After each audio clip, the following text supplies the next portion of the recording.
Dear participants, we are really enjoying your company. Thank you for joining us in this wonderful event. In today's session, we have with us Professor S. Venkat from IIM Lucknow. He is one of the very well-known professors in the domain of management. It is our indeed pleasure and honor to have him with us. Professor Venkat is honored with prestigious international and national awards and recognitions. He was also a Fulbright scholar. His contributions in terms of his academic teaching learning process, in terms of his research books, in terms of his research papers and case studies, he has contributed to society in general and particularly to academia. His training have molded the career of hundreds of students. He is actively helping various non-governmental organizations to bring the best to the society. In a true sense, he is a learned professor. On behalf of the entire organizing committee of this conference, I would like to welcome Professor S. Venkat to talk to us. His meaningful ideas and insights on the online learning will certainly benefit us. Thank you, Professor Venkat, for spending time with us. Our participants are eagerly waiting to have you on board. Welcome, Professor S. Venkat. Greetings from IIM Lucknow. I congratulate Dr. Arjun and his entire team for organizing a wonderful, very highly relevant session or the program on online learning, best practices and possibilities. It's my pleasure to be associated with this program to share my few thoughts on this topic. So let me quickly get into the points, and before that I want to say a few words about me. I am Venkat, working as associate professor at IIM Lucknow for last almost close to 8 years, and I teach supply chain management, operations management, and healthcare operations, and a few other topics now and then. That's my interest. So coming to today's topic on online education or online learning, I want to start with a very brief, want to recall very briefly about what is this education is all about, and how do we align this with the changing times that's happening today. As we all know that there are a lot of Nobel laureates and social reformers, like the father of the country, Mahatma Gandhi, what he said about the education, and Swami Vivekananda and others. And education is the foremost important thing in building any country as a developed country. And our former president, Dr. APJ Abdul Kalam, has mentioned in many of his books and writings and lessons to or his addresses to the school children as well as the leaders at all levels, the Vision 2020, and we are now seeing that 2020. And education should build the capacities of the spirit of inquiry, creativity, and of course entrepreneurial and moral leadership among students, and became their role model.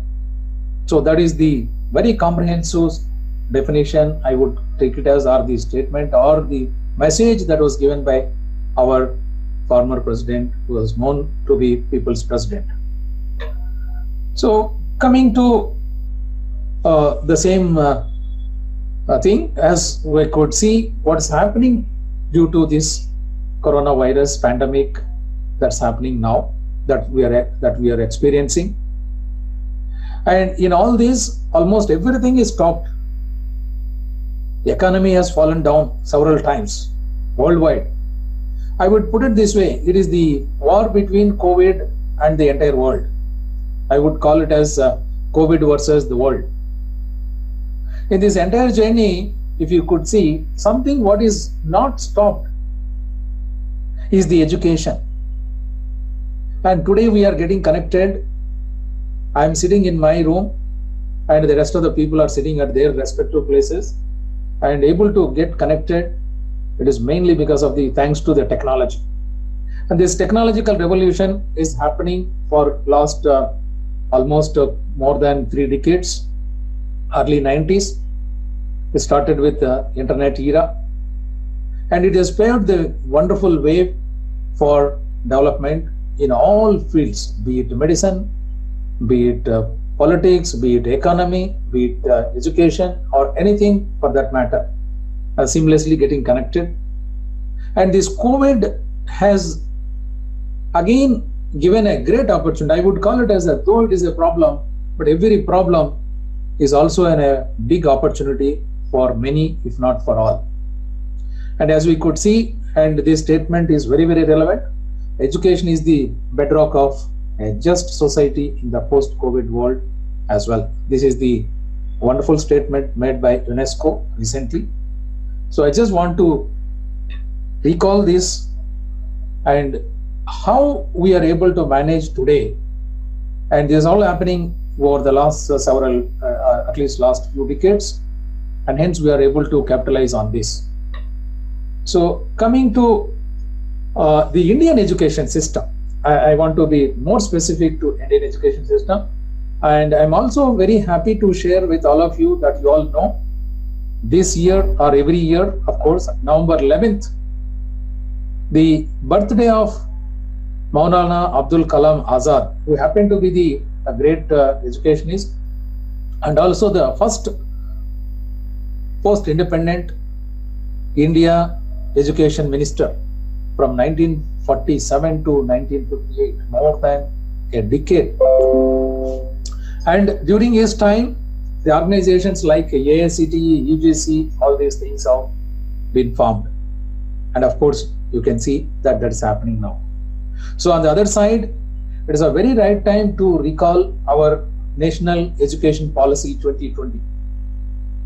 And as you could see, you can recall from the current education minister or HRD minister, Ramesh Pokhriyal, that India is committed to make, or the country is committed to make India as a global hub of education. That will be really a great ambition, but it requires a lot of effort to take it forward.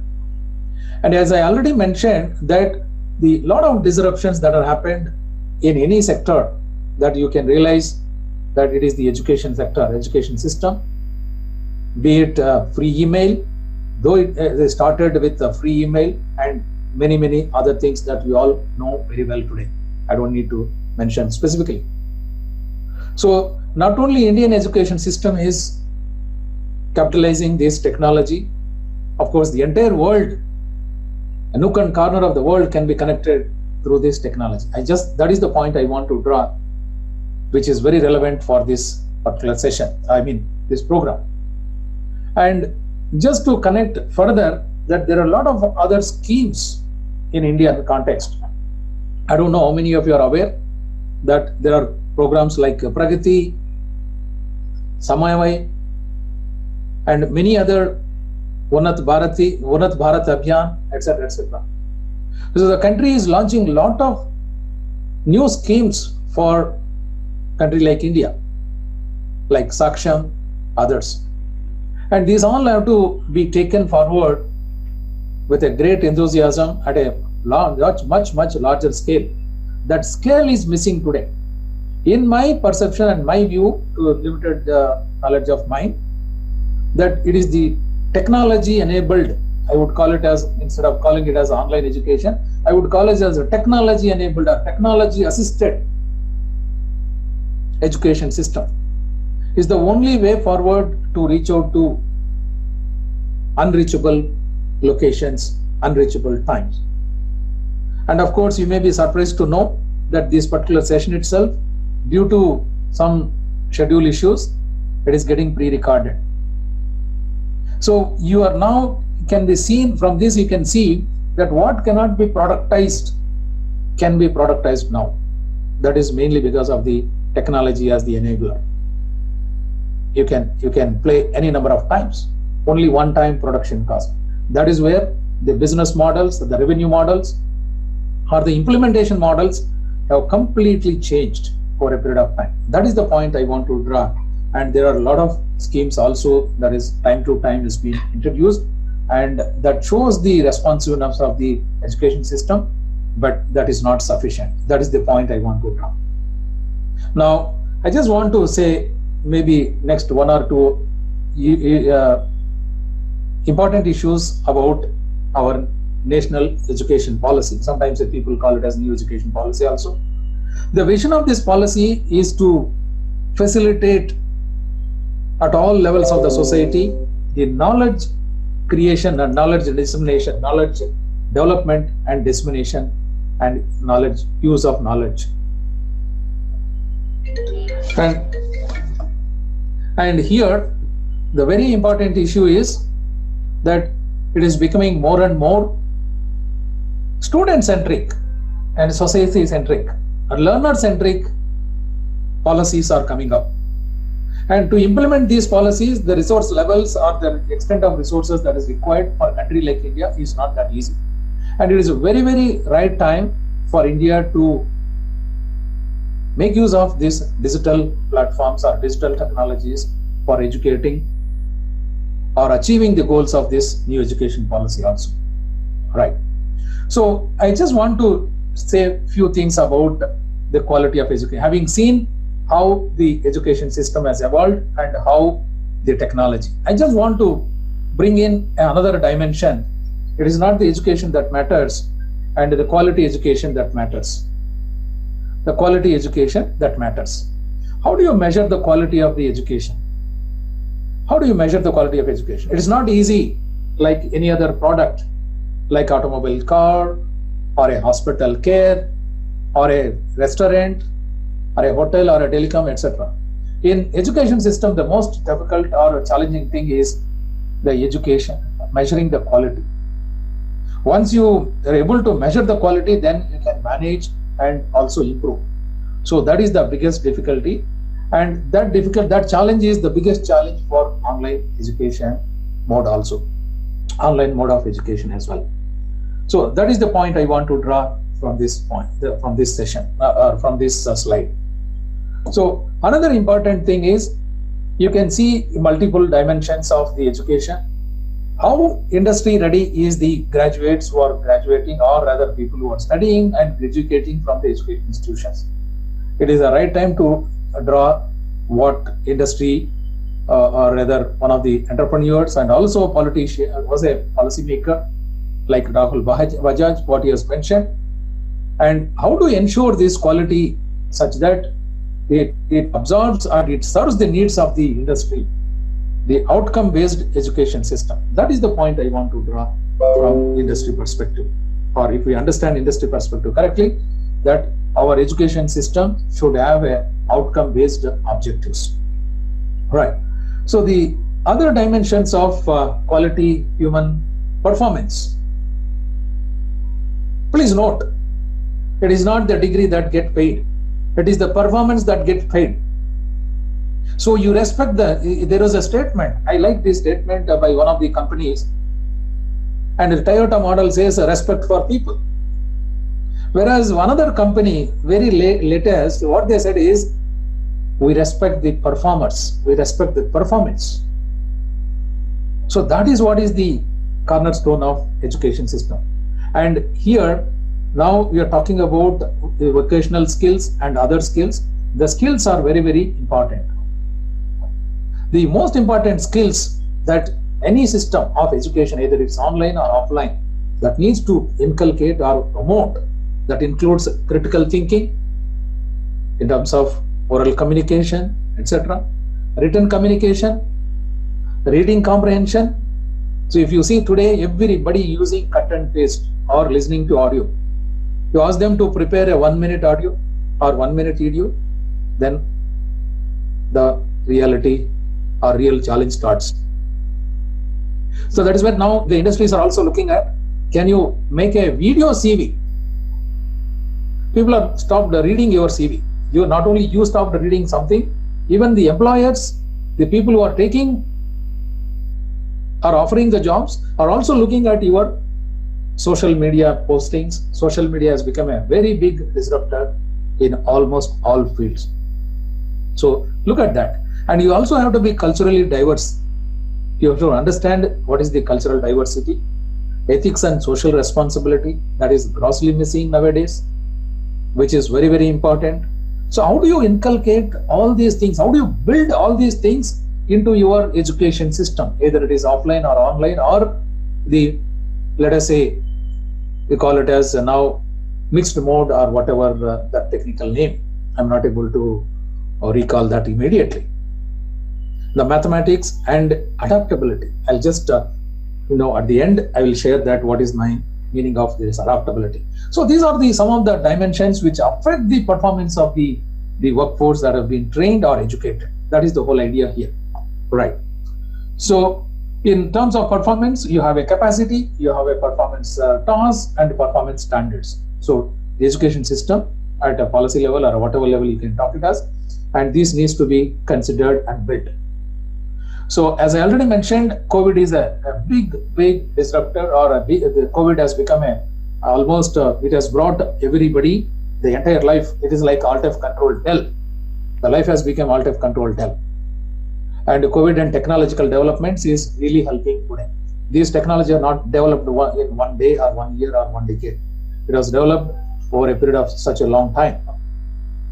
And globalization and current political environment, socio-economic cultural issues, these are all adding to the changes that are happening in the entire world across all sectors of the development, be it education or health or economy or anything for that matter. When it comes to education, the most important thing due to this technology today is that improved access and affordability. And of course, on the other side, the regulations and competition is also playing a very critical role. And apart from this, you all have a lot of examples like OpenCourseware, MOOCs courses, Swayam, NPTEL, and of course, social networks, online variants, and Google and others. I hope many of you may be knowing that Google has launched a certification courses, and Google is not a university. Now, these things are changing, are challenging the formal education system. That's what I could see. Now, in startup ecosystem, if you see, there are a lot of startups who are into education. Now, Byju's and many others like that is the best example. The university system is gone. I don't know how long the university system is going to, the current form of university system is going to continue. So these are the big challenges, not only a country like ours, the entire world is to face. So some impacts of COVID, I don't want to stress too much time at this stage, but I will share this presentation and you can even go through that. And UNESCO has conducted a digital learning courses for lakhs of self-help group members in AP during COVID lockdown. You may be surprised. They have conducted these online courses for grassroots levels self-help group members in Andhra Pradesh. Few lakhs of people have been trained in less than 1 week time. So that is the power of online education systems or online platforms, right? And what are the challenges according to you or many others? How many of you would like to pursue your UG or PG degree online? Let me also tell you that my own children, one is studying already now and another one is going for next year, but we don't know whether this next year, forget about current academic year, even next academic year, are we going to have a face-to-face learning or not? is a big challenge. How many of you are ready for that? If there is no campus are going to be open, you have no choice. You can't waste your academic year. And of course, the mixed mode is going to be the future of the world. And the first response in the context of India, as you already seen, JNU, Delhi University, and many other universities, including IITs and IIMs, and almost everybody, including schools, they're all running on digital mode. And technology is the biggest enabler, whether you like it or not. Not just about the classes, of course, everything is happening online. So online education and training for students, and now the teachers have to be trained. Forget about student education online. I could see there is a lot of opportunity for organizations like Vedant, Dr. Arjun and his team, that how do you prepare the teachers for building the capacity on online teaching capacity. First of all, we don't have offline teaching capacity itself. Now adding to this, online teaching capacity is going to be a very, very, very difficult. Not only school level, but everything has become online. So building this online capacity at all levels is a big opportunity for social entrepreneurs or even other just entrepreneurs. So some of the opportunities to leverage the blended learning approaches is already happening and increasingly being used, and the teachers and schools will receive more respect. Now you can see, if there was no such technology platform, how many people will have an opportunity to listen to this session itself or vice versa. So it can reach, and the respect for everybody is happening through this technology medium.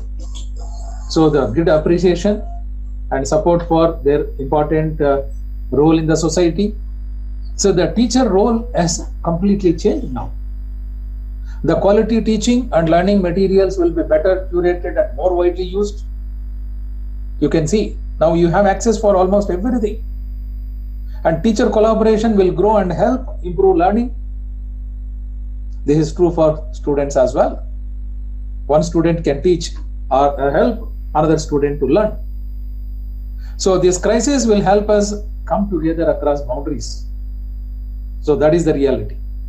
So these are the big opportunities due to COVID, and the other opportunities we can explore.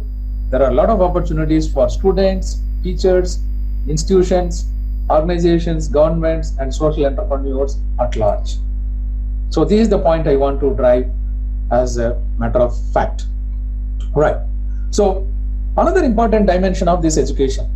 Now, in future, the people are going to have a degree with multiple institutions. Like it is like now you buy a phone.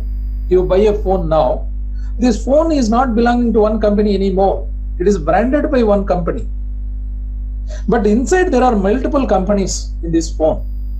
If you look at your garment, apparel, and this apparel, cloth comes from some place, button comes from some place, zips comes from some other place, and so many others. The entire world is involved in your apparel.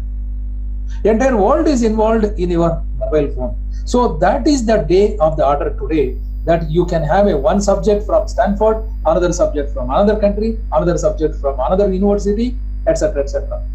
So you are going to be obtaining a global degree. Now there is fixed boundaries are already gone, and that is the order of the day. The collaboration between industry, institutions, individuals, at all levels of the collaboration. The future is going to be a collaborative platform, collaborative innovation. And EMC ties up with 27 engineering colleges.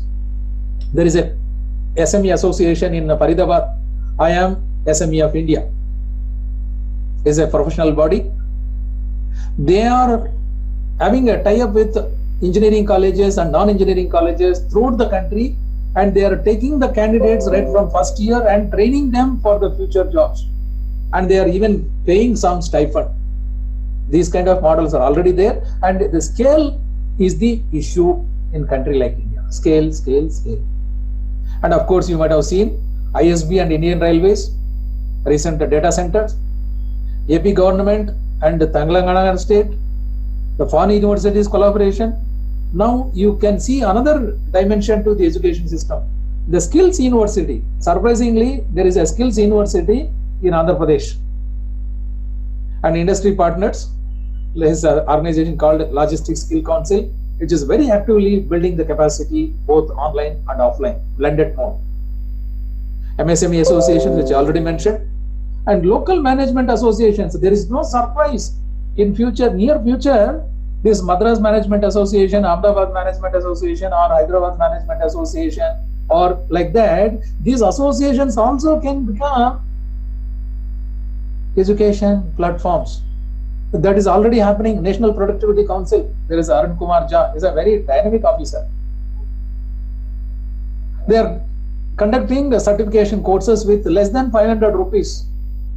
Of course, according to me, it should be made free, and he can offer much more, long-term programs.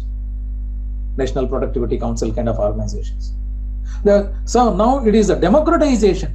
The digital means a democracy in all respects, be it education, be it social, be it safety and security or policing, governance, etc., etc. So I think I am taking a little longer time. Let me just give few suggestions. And teacher and faculty development programs, we need a online pedagogical tools which are different. And sponsoring for national and international fellowships like Fulbright. Of course, I'm happy to share with you that I myself is a Fulbright. I think we have to, education institutions have to encourage and use those things. And chair professorships in emerging areas, and student internships and training in the industry, that has to come up in a big way. And capitalize on alumni, where you have a lot of alumni network which is possible now through the technology platforms. And use of retired professors, which is happening very, very low level at this point in time. And also there is a concept called LLX, which is a combination of institute, industry and government collaboration for education and development. And association with local bodies, MSMEs and others, including one institute can learn from other institute, collaboration with the competitor, that is the order of the day. And encourage students to learn from their locally relevant projects, locally relevant things. If you are locally relevant, then you can learn and make your learning relevant at a global level. And use of technology and foreign university collaborations are happening in big way. And incubation centers and develop entrepreneurs, including social entrepreneurs. I think according to me, the next 1 or 2 decades is going to be social entrepreneur driven education platforms. Social entrepreneurs, not for profit. You have to build such kind of business models in making this society much more educated. I would see a lot of business disruptions or the business model innovations required in education line. And interdisciplinary researches is very important. Flexible curriculum and ethical practices. Of course, new education or the National Education Policy 2020 is talking about that flexible and credit transfer and credit bank, etc. Innovation and self-discipline. And of course, you all know healthy individuals, games and sports is also should be a part of this. How do you engage the small groups in education? Particularly, the education means it's not a degree alone. There is outbound exercises, physical education, mental, etc., etc. Those things also has to be made part of the entire integrated curriculum.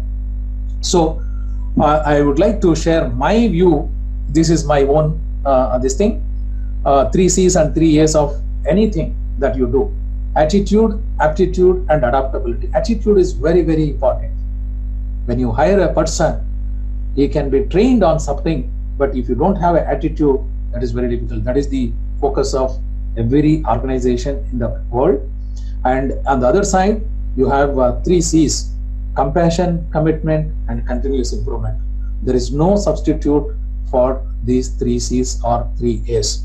So everyone can rise above their circumstances and achieve success if they are dedicated to and passionate about what they do. So this is the very apt statement made by the Nobel laureate Nelson Mandela. This is very, very relevant. So I want to conclude by saying the purpose of education is to make good human beings. So today, that is grossly missing many places, of course, with good skills and expertise. And enlightened human beings can be created by teachers. I would call it as by education system. Teachers is part of that. So this is one part of the, either it is online or offline or whatever it is. On the other side, our Honorable Prime Minister Narendra Modi ji, what he said about this education, it's just not a mere knowledge or a gyan. It also contains a life within it. The life is nothing, education is nothing but life. It's not a knowledge. It's more than that. And it is not an arrangement, it is a duty. Education is a duty, and it is not merely a means of livelihood. And of course, it is the precious treasure of the noble tradition of giving bestowed. So that is what is, this is a very high time to recall and put it into practice. That is very important. There are a lot of such kind of policies, etc., is available. But the only big challenge for any country, including India, is how do you implement effectively and with the shortest possible time. So this new education or national education policy 2020 has a lot of scope for digital education or other use of technology, and of course both regional and global focus. That is possible, and I think I'm seeing that the university system is going to be a boundaryless. I take a small anecdote from other area of my interest, healthcare. It's like a healthcare is, it was a hospital driven almost till now. Now, due to COVID and other things, for last few years, health is beyond hospital walls. Home-based healthcare. You tell whatever is required, the people are coming to your doorstep and giving you almost every service. And education is also going to be like that. And boundaryless education. Education beyond university walls, beyond campuses. That is already happening, and it's going to happen in much bigger way. So one last slide, and please do not ignore this slide. The most important thing in any profession or life, keep upgrading your skills. Either it is online or offline. I use WhatsApp message also very, very effectively. And this is one such WhatsApp message that I got from a friend like you, and a old crow and a new crow, a modern crow. And just a few days back, I have seen one video. I was not able to take the photograph. And there is a bottle water, and the water is a little lower in the bottle, and there is no straw. Only the stones were there. This clever crow has put that stones in that bottle, and the water level has increased, and it was sipping that water drop. How do you increase? How do you make use of this? So that is the point I want to drive. And with this, I will stop here, and I wish the program and the participants gain a lot in course of time. I wish you all the best. Thank you, one and all. Thank you, sir. Thank you very much. Your concise and the conceived enlightening session would surely enhance the thought process of the participants. I wish learners and all the participants to look into these thoughts in depth. We are really thankful to Professor Venkat sir from IIM Lucknow for his valuable time and a very beautiful, meaningful session. Thank you very much, sir. Thank you, Arjun. Wish you all the best.